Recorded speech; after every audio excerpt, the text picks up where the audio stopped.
I need you to do something for me before I tell you this story. Don't knock on my door. Ever. I don't care if you're my neighbor. I don't care if you're a delivery driver.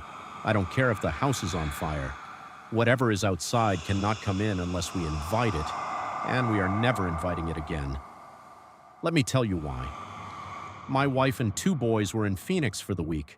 Just me, an empty house, and a box of Chinese takeout. Honestly, I was fine with that. Lazy boy, General Tso's chicken, and a quiet Monday evening. That was the plan. The doorbell had other ideas. 15 minutes into my piece, I dragged myself to the front door and stopped. The man on my porch looked like he had walked straight out of 1962.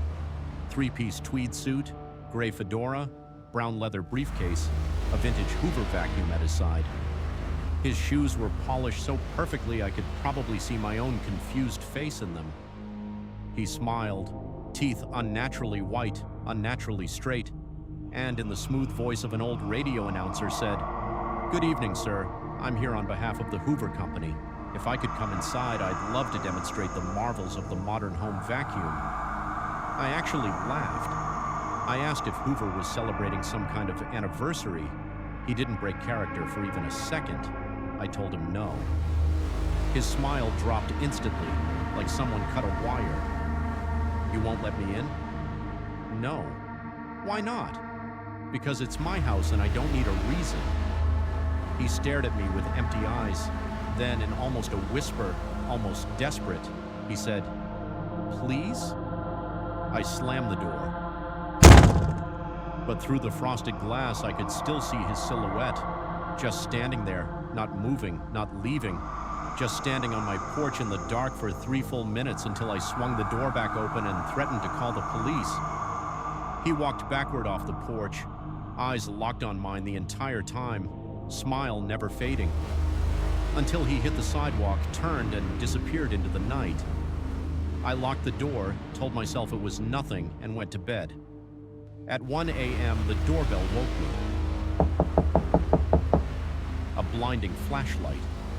A man in an outdated 1980s police uniform, thick handlebar mustache, worn aviator sunglasses, at 1 in the morning. He said he was responding to a complaint from my address. I told him I never called. He said he just needed to come inside to clear it up. I asked for his badge number. Silence. I asked if he had a warrant. He said no. I said goodnight and slammed the door again.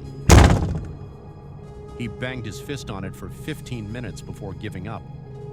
I told myself it was a dream, cheap Chinese food messing with my head. By morning, I almost believed it. That evening, I came home from work to find a man in a gray jumpsuit standing on my porch, knocking limply on the door. When he noticed my car, his head slowly rotated toward me and followed me like a security camera as I pulled around to the garage. He was already waiting at the entrance by the time I parked. Standing just outside the garage door as if something invisible was stopping him from stepping in. "Hey there, got a call about a busted pipe? Mind if I come in and take a look?" Not once, not for a single second, and did he blink. I told him no one had called. I told him to leave. He tilted his head. Through gritted teeth, still smiling, he asked, "So you're here alone?" Cold ran down my spine. I told him to get off my property. And as he backed down the driveway, he said, quietly, almost to himself, "See you later." That night, I decided to grill. Rain was coming, so I pulled a car out, left the garage door open for ventilation, and stood there with my steaks while the storm picked up. For a few minutes, everything almost felt normal. Then I saw her. A girl, maybe 12 years old, sprinting through the pouring rain straight toward my garage. She stopped dead at the threshold like she'd hit a wall of glass, soaking wet, crying. My fatherly instincts took over before my brain could catch up. "Hey, are you okay? Do you need help?" She sobbed, told me someone was chasing her, that she was scared, that she needed to hide. I took a step closer. She looked up at me with wet eyes and asked, "Can I come inside?" And then something shifted in the back of my mind, a warning I couldn't ignore. I looked at her face, really looked. She wasn't blinking. And then I recognized her. Everyone in our community knew who she was.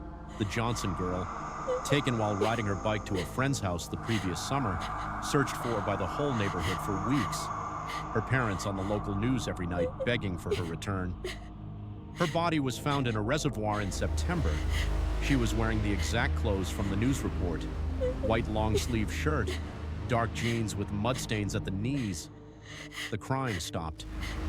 A slow smile spread across her face as she stared into my eyes. The fingers on her left hand twitched, violently, unnaturally. I barely had a voice left. "What are you?" She tilted her head sideways at a horrible angle and said in a cheerful sing-song voice, "I'm a little girl." Then the smile vanished and the crying came back, desperate and pleading. "And I really need to hide in your house. Please, mister, they'll get me." I shook my head. The crying stopped again. Her eyes filled with something ancient and furious. She lunged at me and hit the invisible wall, screaming, slamming her fists against nothing. Over and over, "Let me in, let me in, let me in." I hit the garage door button and ran. That night was the worst of my life. It didn't leave. It spent the entire night circling the house, screaming, banging on every door and every window. Not the voice of a little girl anymore. Something raw and inhuman underneath all of it. Every shadow I saw under passing headlights showed a different silhouette. The salesman, the officer, the girl. But the screams were always the same.